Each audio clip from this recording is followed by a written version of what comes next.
Isang paalala, ang video na ito ay ayon lamang sa aking sariling pananaliksik. Hindi ko nais na pilitin ang sino man na maniwala sa videong inyong matutunghayan. Kung hindi kayo kumbinsido sa mga impormasyon at taliwas ang inyong paniniwala sa kaalamang aking ilalahad, maaari kayong gumawa ng sarili ninyong pagsisiyasat para sa inyong kakontentuhan. Ang videong ito ay gabay lamang sa mas malalim na kaalaman at pag-intindi at hindi gawa ng isang profesional. Naniniwala ako na malaya tayong magbigay ng opinyon at suhestyon bilang malayang mamamayan ng Pilipinas. Maraming salamat po.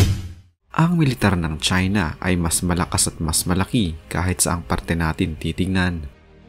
Kung ikukumpara sa militar ng ating bansang Pilipinas. Pero kahit na pala nasa China ang mga naglalakihang mga equipment arsenal, hindi pa rin pala masasabing malakas ang puwersa ng China ayon yan sa mga eksperto kahit pa itapat ito sa mga liit lamang na bansa tulad na lamang ng Pilipinas. Sa panahon ngayon ay may maling persepsyon pagdating sa lakas ng isang bagay o tao. Sabi ng ilan, ang isang tao na nasa 7-footer pataas ang height ay mas marami ang nagagawa kaysa sa taong nasa 5 flat lamang ang taas. Ganito din ang nagiging batayan ng marami pagdating sa lakas ng militar ng isang bansa. Mas marami at mas malaki ang kanilang puwersa ay mas malakas ito. Maling-mali pala ito kung pakakasuriin dahil wala sa lawak, laki at dami ng militar ng isang bansa ang makapagpapatunay na sila ay malakas. Halimbawa, sa tingin man ninyo ay mananalo ang 100 sundalo na may dalang batuta lamang laban sa 10 sundalo na may dalang granada at baril? Malamang ay oo, pero sa mga pelikula lamang itong nangyayari dahil sa totoong buhay. Walang superhero at walang tao sa mundo na kasing bilis ni Flash, kasing lakas ni Incredible Hulk, at kasing tibay ni Iron Man. Hindi mo din maaaring maging kakampi si Captain America at Captain Barbell sa totoong buhay. Ang militar ng isang bansa ay hindi base sa dami ng mga ito, kundi sa kalidad at kakayahan ng bawat isa.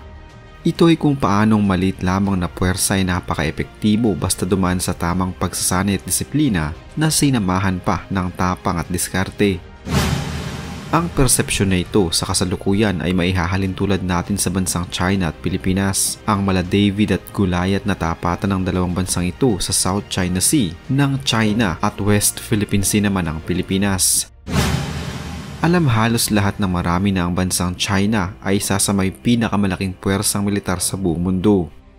Sa 1 milyon nilang mga sundalo na armado, talaga namang napaka-imposibleng matalo sila ng bansang napakaliit lamang kagaya ng Pilipinas. Bukod dito, hindi na lamang sa dami ng mga sundalo maaaring sabihing napakalaki ng puwersa ng China, kundi nasa kanila din halos lahat ng mga makabagong kagamitang pangdigma na iisipin at nanaisin ng isang bansa. Tinataya na ang People's Liberation Army o PLA ng China ay may nasa mahigit kumulang sa 2 milyong mga aktibong tauhan. Sa dami nito ay halos madami pa ito sa kabuuang populasyon ng maraming mga maliit na mga bansa. Hindi pa kasama dito ang kanilang mga reservist at ilan pang mga paramilitary force. Pero hindi pa tapos ang China. Ang mga gamit pang digma ng China ay talaga namang nakakalula at kaiinggitan ng maraming mga bansa. Mula sa kanilang mga state-of-the-art fighter jets, napakaraming mga naval fleets hanggang sa mga hindi mabilang na mga magagandang gamit sa pakikidigma. Ayon sa mga lumabas na balita ay sila ang itinuturing ngayon na may pinakamalaking tank fleet sa buong mundo at malakas na air force na may libo-libong mga aircraft. Sa ngayon ay mas pinapalawak pa nila ang kanilang navy na kung saan meron na rin silang mga nuclear submarine at mga aircraft carrier at destroyers. Pero uulitin ko, ang pagkakaroon ng maraming bilang ng armas at kagamitan ay hindi sumusukat sa kalidad ng kanilang puwersa. May mga lumabas din ng mga balita na ang kalidad ng kanilang mga armas at maintenance ng mga ito ay hindi ganon kahusay at kaganda. Isa pa, ang ginagawang expansion at modernization ng puwersang militar ng China ngayon ay may kaakibat na tanong.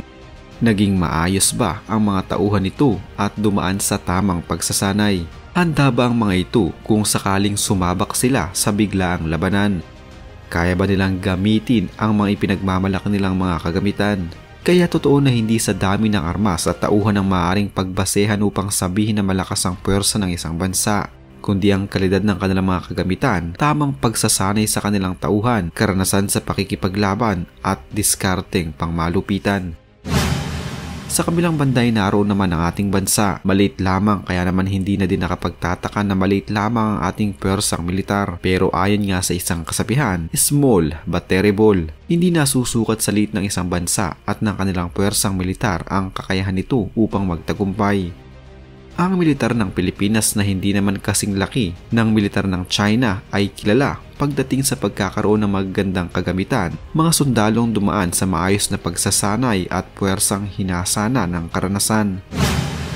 Hindi man kasing dami ng gamit ng China ang meron ng Pilipinas, maayos namang iniingatan ng Pilipinas ang kung anong meron lamang tayo at ginagamit sa pinakamabisa at epektibong paraan. Habang ang ating mga tauhan naman ay may tuturing na isa sa mga pinakamahuhusay at dedicated na mga sundalo sa buong mundo. Bawat isa sa ating mga sundalo ay dumaan sa napakahirap at mapanghamong pagsasanay. Hinanda sila upang sumabak sa kahit na anong klase ng labanan.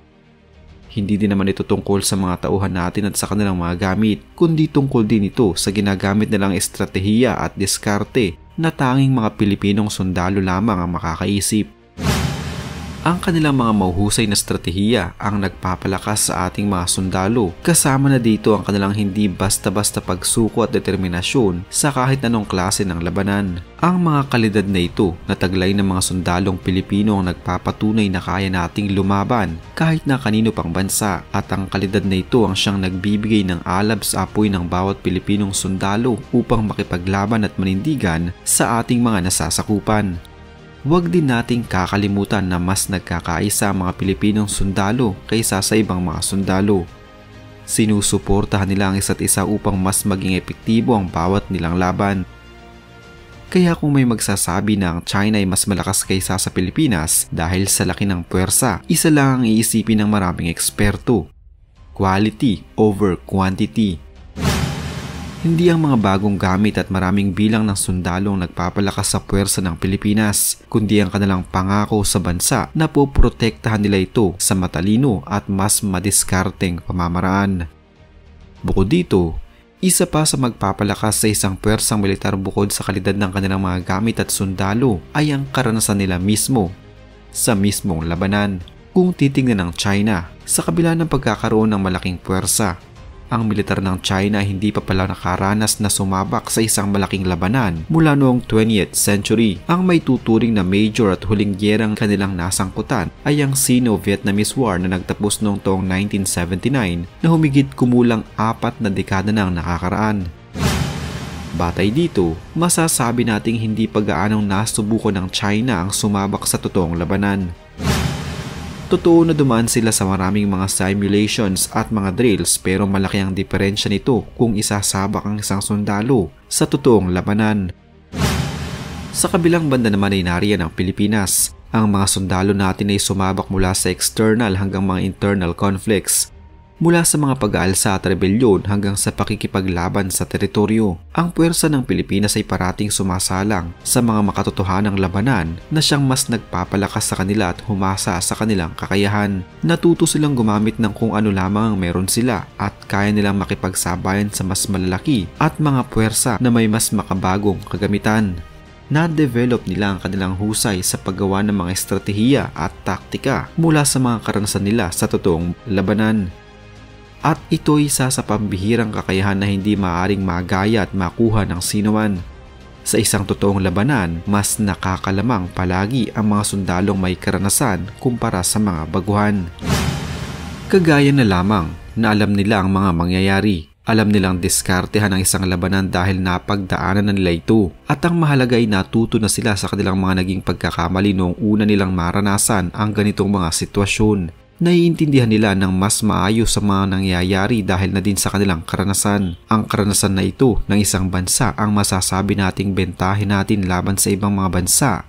Tulad ng China, wala man tayong milyong aktibong personel at naggagandahang mga armas at kagamitan, meron naman tayong karanasan na tiyak na magagamit natin upang manaig sa anumang labanan.